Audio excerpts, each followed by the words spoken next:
Ladies and gentlemen, please welcome the Vice Chairman of the Peter G. Peterson Foundation, Michael Peterson.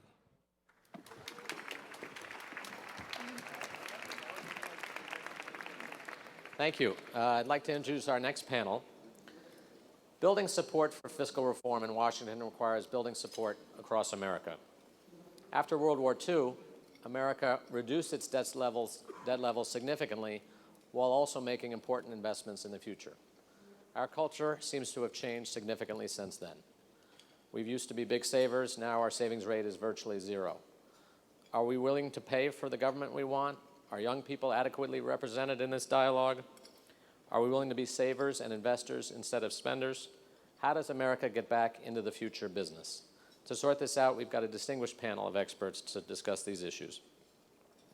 New York Times columnist and best-selling author David Brooks, former Wyoming Senator Alan Simpson, co-chair of the National Commission on Fiscal Responsibility and Reform, David Cote, chairman and CEO of Honeywell, who also served on the commission, Tamara Draut, vice president of policy and programs at Demos, and the author of Strapped, Why America's 20 and 30-somethings Can't Get Ahead, and McArdle, business and economics editor at The Atlantic.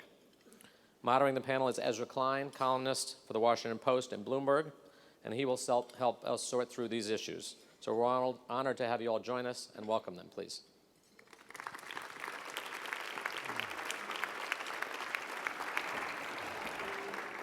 We didn't come out on cue. Nice job, Michael.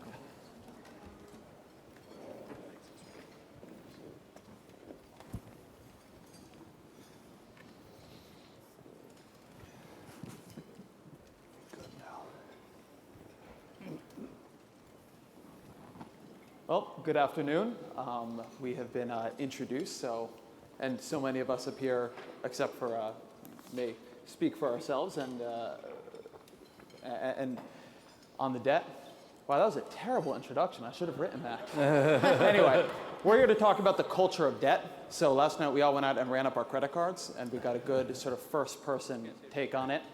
But because there's nothing worse than 5 or 6 denizens of Washington sitting up on a stage and telling people what the American people think, we're going to be talking about myriad cultures of debt. We're going to be talking about the different ways in which the public, the preferences of the public, and the preferences of various groups of elites end up creating both some of the gridlock and some of the different types of solutions that we end up seeing to this problem. And so I'm going to start by asking everybody on the panel a sort of a beginning question before we go into individual questions, which is a week or two ago, Paul Krugman wrote an article in which he argued that there is a particular dodge that afflicts folks in Washington.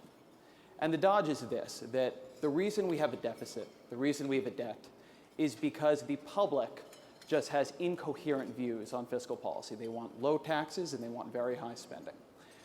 And Paul said that a lot of the debt had to do with the Bush tax cuts, which were favored by the public, but not necessarily public-driven. They voted for the guy who wanted the lockbox, as people remember.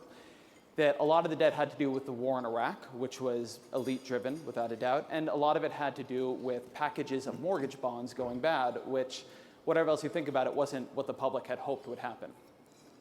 And so I wanted to ask, who is, insofar as anybody's responsible for the debt, is it the public?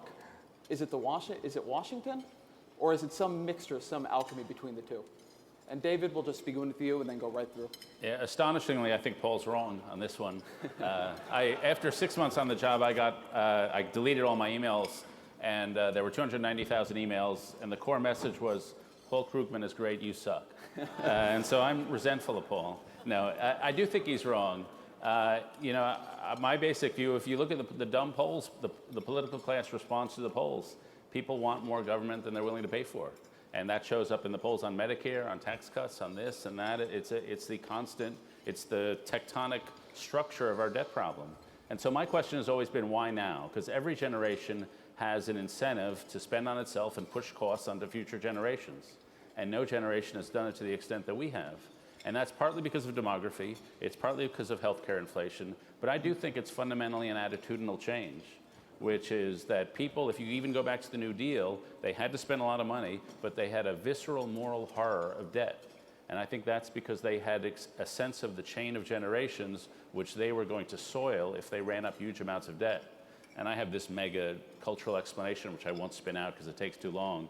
But essentially, we had two individualistic revolutions, culturally individualistic. One in the 60s, which was more about moral and social individualism. One in the 80s about economic individualism. But over the last 20 or 30 years, we've done quite well by individual freedom, and we've done quite poorly by civic commitment. And we've lost some of the sense of civicness, some of the sense of community. And I brought, because Alexis de Tocqueville just emailed me this, but I have a Tocqueville quote which captures, I think, the problem. Here's Tocqueville. Thus, not only does democracy make every man forget his ancestors, but it hides his descendants and separates his contemporaries from him. It throws him back forever upon himself alone and threatens in the end to confine him entirely within the solitude of his own heart. And this is a problematic of democracy exacerbated by these cultural problems, but it means we're more aware of our individual needs, and I think thus have a less of a moral horror at pushing debt. And I think that's essentially the cultural foundation of the problem. Just out of curiosity, does Tocqueville use Hotmail or Gmail? Tocqueville is old, so he uses AOL. Oh, okay, got it. Senator? Well, Paul Krugman has some very difficult times with Erskine Bowles and me. It's almost like a saliva test response. He's a benign curmudgeon, if that's proper, but that may not be for a Pulitzer Prize. But let me tell you how we got here. We were told, those of us in politics years ago, go to Washington and bring home the bacon. Go get the money. Go get the money for the dam and this and that and the road and the chairman of the appropriators were living it up. Now you can't get people on the appropriations committee. They're fearful of the result. But let me tell you, that's how it happened. We made promises we can't keep, and we had income we never dreamed of, and thanks to Erskine, who was one of the last to balance the budget under Bill Clinton. And as I always say now, you can't bring home the bacon anymore because the pig is dead. That's where we are, but that's where it started in my mind. If I could build on Alan's point of view, because that's kind of where I am also, is I'm shocked that everybody's a little shocked at people's reaction to the polls. If you ask somebody, do you want higher taxes? And they say no. Do you want higher spending? And they say yes.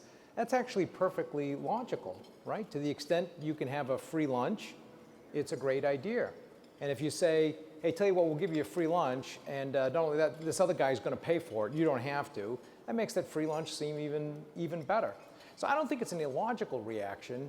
One of the things that's frustrated me in this whole thing, though, is I've seen very little discussion with the American public about what the issue is. Instead, it always gets cast in some kind of framework, and Alan, I thought you always said this best when it came to, was it emotion, fear, guilt, racism? It always gets cast in that kind of a discussion, as opposed to saying, look, here's the issue that we're facing, and we have this demographic bubble, there's no way around it, and we need to act as a society in a responsible way, and we need to think this thing through. And I don't see anybody having that discussion. And I don't think that that's beyond the ken of the American public to be able to understand if we actually started to take the time to explain it. And I'd like to see a lot more of that kind of discussion if we're going to engage the American public, because I do think the more you've got voters pushing on the Congress to say, for God's sakes, do something, the greater chance we'll get something done.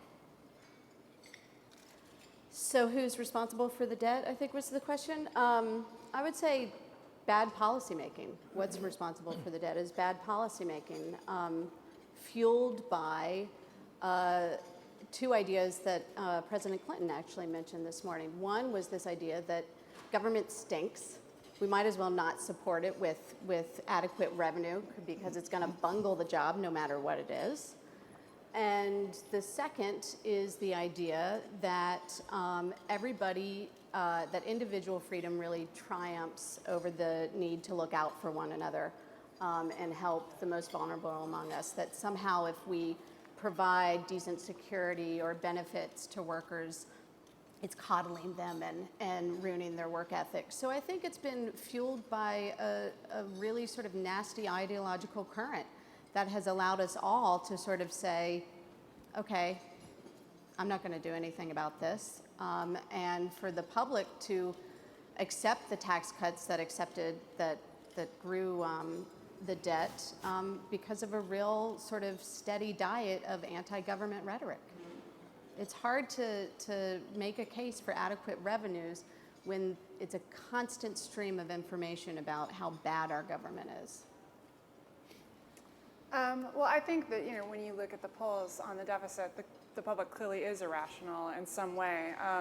They say, if you ask them, do you care about the deficit? They say, yes, I care a lot. Do you want to raise taxes? No, except on like Warren Buffett and maybe 3 other people who are as rich as him, but not anyone who I might ever meet in real life should have their taxes raised. And then they say, well, what do you want to cut? And they want to cut foreign aid and maybe some welfare. And the most disturbing thing is that I asked the head of a polling firm, well, why don't you go back and show them what the numbers are? And he said, oh, no, we did that. They still say, I really care about the deficit, don't want to raise taxes on anyone except extremely rich people, and I don't want to cut anything except foreign aid. You can overdo that as an it is overdone as an excuse because everyone likes and you hear this all the time with talking about healthcare or taxes or whatever, right? Democrats roll out, the public really doesn't want to cut spending on Medicare, et cetera. And the public expresses equal fervor for not raising taxes on anyone except Warren Buffett. But they discount the side that disagrees with them and only can talk up. I think there really is this contradiction. And I think my sense of this, I happen to be related to the swing voter. My mother has actually correctly predicted the outcome of every presidential election since 1972 with her vote. So every 4 years I poll her, and then I do spot polls in between. And my take on what the kind of mushy middle of America thinks is that there is some common sense solution that is just evading, the politicians aren't getting it because they're just partisan jerks. And if they would just sit down together and they could do something that wouldn't involve really like cutting Medicare or raising taxes to a level that would be painful for a family making $70,000 a year, or in some other way that there's some easy way to resolve this. And then, but they can't because, as I say, they're partisan jerks. And then you have the other, say, 50% of the population, somewhat equally divided between parties, and what they're saying is, go be partisan jerks. And the end result of that is that I think you are seeing politicians react to that sentiment. It's the famous rhyme, don't tax you, don't tax me, tax that fellow behind the tree. And similarly, don't cut anything that might ever give me any money because that is stuff that I earned. I'm a good, hardworking American citizen. Take money from some other jerk who doesn't deserve it and is just abusing the public trust. And as long as that dynamic continues, and as long as politicians, frankly, act to exacerbate it by campaigning and promising that the other side is lying and that really I've got an easy solution that doesn't involve doing anything you don't like, it only involves hurting someone you've never met. As long as that happens, they have incentives to do that, but I do think they're making it worse. Mm-hmm.